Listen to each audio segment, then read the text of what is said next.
ನಮಸ್ತೆ ವೀಕ್ಷಕರೇ, ನಾನು ನಿಮ್ಮ ಮೈಸೂರಿನ ಶ್ರೀನಿವಾಸನ್. ವೀಕ್ಷಕರೇ, ನಾನು ಈ ಒಂದು ವಿಡಿಯೋದ ಮೂಲಕ ಬಹಳ ಅದ್ಭುತವಾದಂಥ ಮಾಹಿತಿಯನ್ನು ಹೇಳಲಿಕ್ಕೆ ಇಷ್ಟಪಡ್ತಾ ಇದ್ದೀನಿ. ಏನಪ್ಪ ಮಾಹಿತಿ ಅಂತಂದರೆ, ವೀಕ್ಷಕರೇ, ಇವತ್ತೊಂದು ದಿನ ಭೂಮಿಯ ಬೆಲೆ ಅಥವಾ ಭೂಮಿಯ ಒಂದು ವ್ಯವಸ್ಥಿತವಾದ ಜಾಗ ಸಮಾಜ ಬೆಳೀತಾ ಇದ್ದಾಗೆ ಇವತ್ತು ಬೆಲೆ ಏರಿಕೆ ಆಗ್ತಾ ಇರತಕ್ಕಂಥದ್ದನ್ನು ನಾವು ನೋಡ್ತಾ ಇದ್ದೀವಿ. ಹೀಗೆ ಬೆಲೆ ಏರಿಕೆ ಆಗಿದ ತಕ್ಷಣ ಸಮಾಜದಲ್ಲಿನ ಕೆಟ್ಟ ಕಣ್ಣುಗಳು, ಕೆಟ್ಟ ದೃಷ್ಟಿಗಳು ಅಂತೇನು ಹೇಳ್ತೀವಿ, ಅದರ ಮೇಲೆ ಬಿದ್ದು ಇವತ್ತು ಎಷ್ಟೋ ಜನಗಳಿಗೆ ನಾನಾ ರೀತಿಯಾದಂಥ ಸಂಕಷ್ಟಗಳಾಗ್ತಾಯಿದೆ. ಯಾವ್ಯಾವ ರೀತಿಯಲ್ಲಿ? ತಮ್ಮದೇ ಭೂಮಿಯಲ್ಲಿ ತಾವು ಬೆಳೆದು ತಿನ್ನಲಿಕ್ಕೆ ಆಗ್ತಾಯಿಲ್ಲ. ಜೊತೆಗೆ ಇವತ್ತು ನಾನು ಪ್ರಮುಖವಾಗಿ ಹೇಳೋಕ್ಕೆ ಇಷ್ಟಪಡ್ತಾ ಇರೋದು ಒಂದೇ, ತಮ್ಮ ನೆಲ ತಮ್ಮದಾಗಿಸ್ಕೊಳ್ಳೋಕ್ಕಾಗ್ತಾ ಇಲ್ಲ, ಮತ್ತು ಅಲ್ಲಿ ಅವರು ಏನು ಬೆಳೆದು ತಿನ್ನೋಕ್ಕಾಗ್ತಾ ಇಲ್ಲ. ಅದ್ರ ಮೇಲೆ ವ್ಯರ್ಥ ವ್ಯಾಜ್ಯಗಳಾಗ್ತಾ ಇದೆ. ಸೊ ಸ್ವತಃ ಅವರ ಭೂಮಿ ಅವರು ಪಡ್ಕೊಳ್ಳೋಕ್ಕಾಗ್ತಾ ಇಲ್ಲ, ಅಕ್ಕಪಕ್ಕದವರಿಂದ ಕಿರಿಕಿರಿಗಳಾಗ್ತಾ ಇದೆ. ಸಾಮಾನ್ಯವಾಗಿ ನೋಡಿ, ಇವತ್ತು ಎಷ್ಟೋ ಜನಗಳು ಅವರ ಹೊಲ ಗದ್ದೆಗಳನ್ನೆಲ್ಲ ಬಿಟ್ಟು, ಹಳ್ಳಿಗಳನ್ನ ಬಿಟ್ಟು ಪಟ್ಟಣಗಳಿಗೆ ಸೇರಿ ದುಡಿಮೆ ಮಾಡಬೇಕು ಅಂತ ಬಂದು ಏನೋ ಒಂದು 4 ಜನಕ್ಕೆ ಅಲ್ಲಿ ನೇಮಕ ಮಾಡಿ ಬಂದಿರ್ತಾರೆ. ಬಂದಂಥವರೇ ರಾಜರಾಗಿರ್ತಕ್ಕಂಥದ್ದನ್ನು ನಾವು ಗಮನಿಸಿದ್ದೀವಿ. ಸೊ ಈ ರೀತಿಯಾಗಿ ಅವರ ಒಂದು ಹೊಲ ಅವ್ರ ಕೈಗೆ ಸಿಗದೇ ಇರೋ ರೀತಿಯಲ್ಲಿ ಸಂಕಷ್ಟಗಳನ್ನು ಮಾಡ್ತಾ ಇರ್ತಕ್ಕಂಥದ್ದು. ಹಾಗೆ ಯಾವುದೇ ಥರದ ಆಸ್ತಿ, ಮನೆ, ಜಮೀನು ನಿಮ್ಮದು ನೀವು ಪಡ್ಕೊಳ್ಳೋಕ್ಕಾಗ್ತಾ ಇಲ್ಲ, ಬರೀ ಕಿರಿಕಿರಿಗಳಾಗ್ತಾ ಇದೆ. ಕೆಲವೊಂದು ಜನಗಳು ಕಬ್ಜಾ ಮಾಡ್ಕೊಂಡಿದ್ದಾರೆ, ಅಥವಾ ಕೆಲವು ದೌರ್ಜನ್ಯಕ್ಕೆ ಒಳಗಾಗಿ ಪಡ್ಕೊಂಡಿದ್ದಾರೆ. ಮತ್ತು ನಿಮ್ಮ ಆಸ್ತಿಯನ್ನು ನೀವು ಅನುಭವಿಸೋಕ್ಕಾಗ್ತಾ ಇಲ್ಲ, ನಿಮ್ಮ ಆಸ್ತಿ ನಿಮಗೆ ಕೊಡ್ತಾ ಇಲ್ಲ. ಕೆಲವೊಂದು ಸಲ ಏನಾಗ್ತದೆ, ಅಣ್ಣ ತಮ್ಮಂದಿರ ಜಗಳ. ಸೊ ಅವನು ಹಳ್ಳಿಲಿರ್ತಾನೆ, ಇನ್ನೊಬ್ಬ ಪೇಟೆಯಲ್ಲಿರ್ತಾನೆ. ಸೊ ಅವನು ಎಲ್ಲ ಪಡ್ಕೊಂಡು ಅವನ ಒಂದು ಆಸ್ತಿನ ನಂದೇ ಅನ್ನುವಂಥ ರೀತಿಯಲ್ಲಿ ಬಂದಿರ್ತಾನೆ. ಇದನ್ನು ಹೋಗಿ ಅವನು ಕೇಳೋಷ್ಟು ಅಶಕ್ತನಾಗಿರ್ತಾನೆ. ಸೊ ಹೀಗೆ ಇವರ ಆಸ್ತಿನೂ ಪಡ್ಕೊಳ್ಳೋಕ್ಕಾಗ್ತಾಯಿಲ್ಲ. ಕೆಲವೊಂದು ಬಾರಿ ಏನಾಗಿರುತ್ತೆ, ಕೆಲವು ಕುಟುಂಬಗಳಲ್ಲಿ ಪಾಪ ಗಂಡ ತೀರೋಗ್ಬಿಟ್ಟಿರ್ತಾರೆ. ಸೊ ಅವರನ್ನು ಮೈದಂದಿರೆಲ್ಲರೂ ಸೇರಿಕೊಂಡು ಈ ಅಮ್ಮನಿಗೆ ಯಾಕೆ ಕೊಡಬೇಕು ನಮ್ಮ ಆಸ್ತಿ ಅಂಥೇಳಿ, ಸೊ ಆ ಆಸ್ತಿ ಕೂಡ ನಾಶ ಮಾಡಿಬಿಟ್ಟಿರ್ತಾರೆ. ಸೊ ಕೆಲವೊಂದು ತವ್ರ ಮನೆಯಿಂದ ಕೊಡ್ತೀವಿ ಅಂಥೇಳಿ ಅರಿಶಿನ ಕುಂಕುಮಕ್ಕೆ ಕೊಟ್ಟಿರ್ತಕ್ಕಂಥ ಆಸ್ತಿಯನ್ನು ಅಣ್ಣ ತಮ್ಮಂದಿರೇ ಮಾರ್ಕೊಂಬಿಟ್ಟಿರ್ತಾರೆ. ಸೊ ಈ ರೀತಿ ಎಷ್ಟೋ ರೀತಿಯಲ್ಲಿ ಕಾಂಟ್ರವರ್ಸಿಗಳಾಗಿ ನಮ್ಮ ಹತ್ರ ಎಷ್ಟೋ ಜನ ಭಕ್ತರು ಬಂದು ಗೋಳಾಡಿರ್ತಕ್ಕಂಥದ್ದಿದೆ. ಗುರುಗಳೇ, ನಮ್ಮ ತವ್ರ ಮನೆಯಿಂದ ಕೊಟ್ಟಿರೋದು ನನಗೆ ನನ್ನ ಆಸ್ತಿ, ಇದನ್ನು ನನ್ನ ಗಂಡನ ಮೈದನ್ನ ನಂದು ಅಂತ ಹೇಳ್ಬಿಟ್ಟು ಅವನೇ ಪಡ್ಕೊಳ್ಳೋಕೆ ನೋಡ್ತಾ ಇದ್ದಾನೆ. ನಾವು ಹೆಣ್ಣೆಂಗ್ಸು, ಗಂಡ ದಿಕ್ಕಿಲ್ಲ ಮನೆಗೆ, ನಮಗೆ ನಾನಾ ಕಷ್ಟಗಳನ್ನು ಕೊಡ್ತಾ ಇದ್ದಾನೆ. ಸೊ ಅದನ್ನು ನಾನು ಇವತ್ತು ಅದರಲ್ಲಿ ಒಂದು ತುತ್ತು ಅನ್ನ ತಿನ್ನೋಕ್ಕಾಗ್ತಾ ಇಲ್ಲ, ಅಷ್ಟಿದ್ರೂ ನಮಗೆ ಬಹಳ ದೌರ್ಜನ್ಯ ಆಗ್ತಾಯಿದೆ. ನಮಗೆ ನಾನು ಯಾವುದೇ ಮೂಲಗಳಿಂದ ಹೋಗೋಕ್ಕೆ ಅವ್ರಿಗಿರ್ತಕ್ಕಂಥ ರಾಜಕೀಯ ಬೆಂಬಲ, ಜನಗಳ ಬೆಂಬಲ, ಹಣ ಬೆಂಬಲ, ಅದನ್ನು ನಾನು ಫೇಸ್ ಮಾಡೋಷ್ಟು ಶಕ್ತಿ ನನಗಿಲ್ಲ. ನಾನು ಸಂಕಷ್ಟದಿದ್ದೀನಿ, ಭಗವಂತನ ಮೊರೆ ಹೋಗಿದ್ದೀನಿ, ಏನೂ ನನಗೆ ಅನುಕೂಲ ಆಗ್ತಾಯಿಲ್ಲ ಅಂತ ಕಣ್ಣೀರಿಡತಕ್ಕಂಥದ್ದಿದೆ. ಇವತ್ತು ಎಷ್ಟೋ ಜನಗಳಿಗೆ ಏನಾಗ್ತಾಯಿದೆ ಅಂದರೆ, ಸುಮ್ಮನೆ ಲಿಟಿಗೇಷನ್, ಯಾವುದೇ ಕಾರಣಗಳಿಗೆ, ಕ್ಷುಲ್ಲಕ ಕಾರಣಗಳಿಗೆ ಇವರೇ ಕಾಂಪ್ರಮೈಸಿಗೆ ಬಂದು ಇಷ್ಟು ಕೊಡಲಿ ಅನ್ನುವಂತಹ ಒಂದು ದುರಾಸೆಗೆ ಒಳಗಾಗಿ ಈ ರೀತಿಯೆಲ್ಲ ಕೃತ್ಯಗಳನ್ನು ಎಸೆತಾ ಇದ್ದಾರೆ.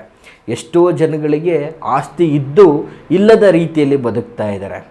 ಇವತ್ತು ಅವರ ಒಂದು ಆಸ್ತಿ, ಅವರ ಒಂದು ಜಮೀನು, ಮನೆ ಅಥವಾ ಎನಿಥಿಂಗ್, ಯಾವುದೇ ಒಂದು ಪ್ಲಾಟ್ಗಳಾಗಿದ್ದರೂ ಕೂಡ ವ್ಯರ್ಥ ವ್ಯಾಜ್ಯಗಳನ್ನು ಅನುಭವಿಸ್ತಾ ಇದ್ದಾರೆ. ಕೋರ್ಟ್ ಕೇಸ್ಗಳಾಗ್ತಾ ಇದ್ದಾರೆ, ಅಣ್ಣ ತಮ್ಮಂದಿರಿಂದ ಜಗಳಗಳಾಗ್ತಾ ಇದೆ, ಕುಟುಂಬದಲ್ಲಿ ಸರಿಯಾದ ರೀತಿಯಲ್ಲಿ ಪಾಲುದಾರಿಕೆ ಆಗ್ತಾ ಇಲ್ಲ, ಪಾರ್ಶಾಲಿಟಿಗಳು ನಡೀತಾ ಇದೆ. ಸೊ ಹೀಗೆ ಮತ್ತು ಏನಾಗ್ತದೆ, ತಲಾಂತರಗಳಿಂದ ತಾತ ಮುತ್ತಾತನ ಕಾಲದಿಂದ ಇವರೇ ಉಳುಮೆ ಮಾಡ್ಕೊಂಬಂದಿರ್ತಾರೆ. ದಾಖಲಾತಿನೇ ಬೇರೆಯವ್ರ ಹೆಸರಲ್ಲಿರ್ತದೆ. ಸೊ ದಾಖಲಾತಿ ಬೇರೆಯವ್ರ ಹೆಸರಲ್ಲಿ ಇದ್ದಿರೇ ಅನ್ನೋ ಕಾರಣಕ್ಕೋಸ್ಕರ ಉಳುಮೆ ಮಾಡ್ತಾ ಇದ್ದಿದ್ದನ್ನೂ ಕೂಡ ಸಕ್ರಮ ಅಂದರೆ ಈ ಒಂದು ದೌರ್ಜನ್ಯದಿಂದ ಕಾನೂನಾತ್ಮಕವಾಗಿ ಹೋರಾಟ ಮಾಡಿ ಇವ್ರದ್ದೇ ಅವ್ರ ಪರವಾಗಿ ಮಾಡಿಕೊಂಡಿರ್ತಾರೆ. ಯಾವುದೋ ಕಾಲದಲ್ಲಿ ಮಾತಿನ ಮೇಲೆ ನಿಂತಹ ಕಾಲ ಅದು. ಆ ಕಾಲದಲ್ಲಿ ಅದು ಹಾಗೆ ಇವರು ಮರೆತು ಡಾಕ್ಯುಮೆಂಟೈಜೇಷನ್ ಮಾಡ್ಕೊಳ್ಳದೆ ಬಂದುಬಿಟ್ಟಿರ್ತಾರೆ. ಧರ್ಮಕ್ಕೆ ಬೆಲೆ ಇಲ್ಲ ಅನ್ನುವಂಥ ರೀತಿಯಲ್ಲಿ ತುಂಬ ಕೊರಗಾಡಿರ್ತಕ್ಕಂಥದ್ದನ್ನು ಸಹ ನಾವು ನೋಡಿರ್ತಕ್ಕಂಥದ್ದು. ಹೀಗೆ ನೀವು ನಿಮ್ಮ ಆಸ್ತಿ ಹೊಂದಿದ್ರೂ ಕೂಡ ಇವತ್ತು ಅದರ ಫಲವನ್ನು ನೀವು ಪಡ್ಕೊಳ್ತಾ ಇಲ್ಲ. ನಿಮಗೆ ಅದರಿಂದ ದೌರ್ಜನ್ಯ ಆಗ್ತಾ ಇದೆ. ಆಸ್ತಿಯನ್ನು ನೀವು ಪಡ್ಕೊಳಕ್ಕಾಗ್ತಾ ಇಲ್ಲ, ಕಿರಿಕಿರಿ ಆಗ್ತಾ ಇದೆ, ನಿಮಗೆ ಆಸ್ತಿ ಇಲ್ಲ ಅಂತಲ್ಲ, ಆಸ್ತಿ ಇದೆ, ಪ್ರಾಪರಾಗಿ ಅದನ್ನು ಯುಟಿಲೈಸ್ ಮಾಡ್ಕೊಳಕ್ಕಾಗ್ತಾ ಇಲ್ಲ ಗುರುಗಳೇ ಅಂತ ಕೊರಗ್ತಾ ಇರ್ತಕ್ಕಂಥವ್ರಿಗೆ ಈ ಒಂದು ವಿಡಿಯೋವನ್ನು ನಾನು ಸಮರ್ಪಣೆ ಮಾಡೋಕ್ಕೆ ಇಷ್ಟಪಡ್ತೀನಿ. ಹಾಗಾಗಿ ವೀಕ್ಷಕರೇ, ಅಂತಹ ಸಂದರ್ಭಗಳಲ್ಲಿ ಏನು ಮಾಡಬೇಕು, ಯಾವ ತಂತ್ರದಿಂದ ಅದನ್ನು ಪಡ್ಕೋಬೇಕು ನೋಡಿ. ಇವತ್ತೇನಾಗಿದೆ, ಸ್ವತಃ ಅಣ್ಣ ತಮ್ಮಂದಿರಿಗೇ ಅಥವಾ ದಾಯಾದಿಗಳು, ಚಿಕ್ಕಪ್ಪ ದೊಡ್ಡಪ್ಪ ಆಲ್ಮೋಸ್ಟ್ ಅಕ್ಕಪಕ್ಕದಲ್ಲಿ ಅವರವರೇ ಇರ್ತಾರೆ. ಸೊ ಸುಮ್ಮನೆ ಅವರ ಜಮೀನನ್ನು ಪಡ್ಕೋಬೇಕು ಅನ್ನೋ ಕಾರಣಕ್ಕೆ ಅಥವಾ ಅವರ ಸೈಟು ಮನೆಯನ್ನು ಪಡ್ಕೋಬೇಕು ಅನ್ನುವಂಥ ಕಾರಣಕ್ಕೆ ಅವ್ರ ಮೇಲೆ ವಾಮಾಚಾರದಂತಹ ಪ್ರಯೋಗಗಳನ್ನು ಮಾಡುವಂಥದ್ದು. ಏನು ವಾಮಾಚಾರ ಪ್ರಯೋಗಗಳನ್ನು ಮಾಡಿ ಏನು ಸುಮ್ಮನೆ ಅವ್ರಿಗೆ ಸಣ್ಣ ಪುಟ್ಟದ್ದಾಗಿಯೇ ಏನೋ ಆಗಲಿ ಅಂತ ಮಾಡ್ತಾರಾ? ಖಂಡಿತವಾಗಿ ಇಲ್ಲ. ಅವ್ರು ಮಾಡೋ ಪ್ರಯೋಗಗಳಿಗೆ ಇವರು ಸರ್ವನಾಶ ಆಗೋಗ್ಬಿಡಬೇಕು. ಇವ್ರ ಮನೆಯಲ್ಲಿ ನೆಮ್ಮದಿ ಇರಬಾರ್ದು, ದುಡ್ಡು ಉಳಿಬಾರ್ದು, ಆರೋಗ್ಯ ಹಾನಿ ಆಗಬೇಕು, ಅನಿರೀಕ್ಷಿತವಾಗಿ ಸಾವು ನೋವುಗಳೇ ಬಂದು ಇಡೀ ಮನೆ ಸರ್ವನಾಶ ಆಗೋಗ್ಬಿಡಬೇಕು. ಈ ರೀತಿಲೆಲ್ಲ ಮಾಡಿಬಿಟ್ಟಿರ್ತಾರೆ. ಸೊ ಇಂತಹ ಸಂದರ್ಭಗಳಲ್ಲಿ ಅದರಿಂದ ಅವರು ಅರಿವೂ ಬರಲ್ಲ, ಅವ್ರಿಗೆ ಗೊತ್ತೂ ಆಗ್ತಾ ಇರಲ್ಲ ಏನಾಗ್ತಾ ಇದೆ ಅಂತ. ಈ ಕಡೆ ಅದನ್ನು ಅನುಭವಿಸೋಕ್ಕೂ ಆಗ್ತಾ ಇಲ್ಲ. ಈ ಪ್ರಭಾವಗಳ ಒಂದು ಹೊಡೆತ ಬೇರೆ. ಏನು ಮಾಡಬೇಕು, ಯಾಕಂದರೆ ಅವ್ರದ್ದು ಅಂತ ಕೇಳಬಾರ್ದು, ಅವರು ಆ ಕೇಳಲಿಕ್ಕೂ ಅವ್ರಿಗೂ ಮನಸ್ಸು ಬರಬಾರ್ದು, ಆ ರೀತಿಯಲ್ಲೆಲ್ಲ ಮಾಡಿಬಿಟ್ಟಿರ್ತಾರೆ. ಸೊ ಈ ಥರದ್ದು ಎಷ್ಟೋ ಸಂದರ್ಭಗಳನ್ನು ನಾವು ನೋಡಿರ್ತಕ್ಕಂಥದ್ದು ವೀಕ್ಷಕರೇ. ಹಾಗಾಗಿ ಈ ಎಲ್ಲ ಸಂಕಷ್ಟಗಳಿಂದ ಮುಕ್ತಿ ಹೊಂದಬೇಕು ಅಂತಂದರೆ ಈ ಒಂದು ಸರಳವಾದಂತಹ ತಂತ್ರವನ್ನು ಮಾಡಿ.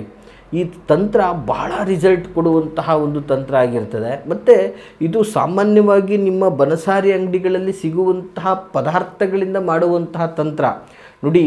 ದೈವಿಕ ತಂತ್ರಗಳಲ್ಲಿ ನಂಬಿಕೆ ಇಟ್ಟು ಮಾಡಿದಾಗ ಆ ತಂತ್ರಗಳು ಬಹಳ ಪವರ್ಫುಲ್ಲಾಗಿ, ಶಕ್ತಿಶಾಲಿಯಾಗಿ, ಧರ್ಮದ ಪರವಾಗಿ ಕಾರ್ಯ ಮಾಡ್ತದೆ ವೀಕ್ಷಕರೇ. ಅಂತಹ ಒಂದು ದೈವಿಕ ತಂತ್ರ ಇದಾಗಿರ್ತದೆ. ಮತ್ತು ಆ ತಂತ್ರಕ್ಕೆ ಅಷ್ಟು ಸಾಮರ್ಥ್ಯ ಇರ್ತದೆ ನೋಡಿ. ಹಾಗಾದರೆ ಏನು ಮಾಡಬೇಕು ಗುರುಗಳೇ ಅನ್ನೋದಾದರೆ ಸರಿಯಾಗಿ ನೋಟ್ ಮಾಡ್ಕೊಳ್ಳಿ. ಬಹಳ ಸುಲಭವಾದಂತಹ ತಂತ್ರ ಆಗಿರ್ತದೆ. ಏನಪ್ಪ ತಂತ್ರ ಅಂತಂದರೆ, ಒಂದು ಕೆಂಪು ಬಟ್ಟೆಯಲ್ಲಿ ವೀಕ್ಷಕರೇ ಸರಿಯಾಗಿ ನೋಟ್ ಮಾಡ್ಕೊಳ್ಳಿ. ಒಂದು ಕೆಂಪು ವಸ್ತ್ರ ಅಥವಾ ಕೆಂಪು ಬಟ್ಟೆ, ಇದು ನಿಮ್ಮ ಬನಸಾರಿ ಅಂಗಡಿಗಳಲ್ಲಿ ಅಥವಾ ನಿಮ್ಮ ಮನೆಯಲ್ಲಿ ಯಾವುದಾದ್ರೂ ಒಂದು ಇದ್ದೇ ಇರ್ತದೆ. ಸೊ ಇದಕ್ಕೆ 6 ಚಿಟಿಕೆ ಕುಂಕುಮ ನೋಡಿ, ನಿಮ್ಮ ಮನೆಯಲ್ಲಿ ಇರ್ತಕ್ಕಂತಹ ಕುಂಕುಮದ ಬಟ್ಟಲಿನಲ್ಲಿ 6 ಚಿಟಿಕೆ ಕುಂಕುಮವನ್ನು ಹಾಕಿ, 6 ಲವಂಗಗಳನ್ನು ಹಾಕಿ, 9 ಬಿಂದಿ ನೋಡಿ. 9 ಬಿಂದಿ ಅಂದರೆ ಹಣೆಬಟ್ಟು. ಸಾಮಾನ್ಯವಾಗಿ ಹೆಂಗಸರು ಹಣೆಬಟ್ಟನ್ನು ಇಟ್ಕೊಳ್ತಾರೆ ಗೊತ್ತಾ, ಅದು 9 ಬಿಂದಿ, ಜೊತೆಗೆ 6 ಕಾಳು ಗೋಧಿ, ಜೊತೆಗೆ 9 ಹಿಡಿ ಮಣ್ಣು. ಯಾವ ಮಣ್ಣು? ನಿಮ್ಮ ಮನೆ ಅಥವಾ ಜಾಗ ಅಥವಾ ಜಮೀನು ತೊಂದರೆಗೆ ಗುರಿಯಾಗಿರ್ತದಲ್ಲ ಅದರ ಮಣ್ಣು. ಅದು 9 ಹಿಡಿಯಷ್ಟು ಆ ಮಣ್ಣನ್ನು ಆ ಒಂದು ಬಟ್ಟೆಯಲ್ಲಿ ಹಾಕಿ ಸಂಪೂರ್ಣವಾಗಿ ಅದನ್ನು ಗಂಟನ್ನು ಕಟ್ಟಬೇಕು. ಸೊ ಈ ವಸ್ತುಗಳನ್ನೆಲ್ಲ ಒಟ್ಟಿಗೆ ಹಾಕಿ ಗಂಟನ್ನು ಕಟ್ಟಿ ಅದನ್ನು ಸಂಪೂರ್ಣವಾಗಿ ಆ ಜಾಗಕ್ಕೆ ಸೇರುವಂತಹ ಯಜಮಾನನಿಗೆ ಸಂಪೂರ್ಣವಾಗಿ ಪೂರ್ವಾಭಿಮುಖವಾಗಿ ನಿಂತು ತಲೆಯಿಂದ ಪಾದದವರೆಗೂ 3 ಬಾರಿಯಾಗಿ ಇಳೆಯನ್ನು ತೆಗಿಬೇಕು.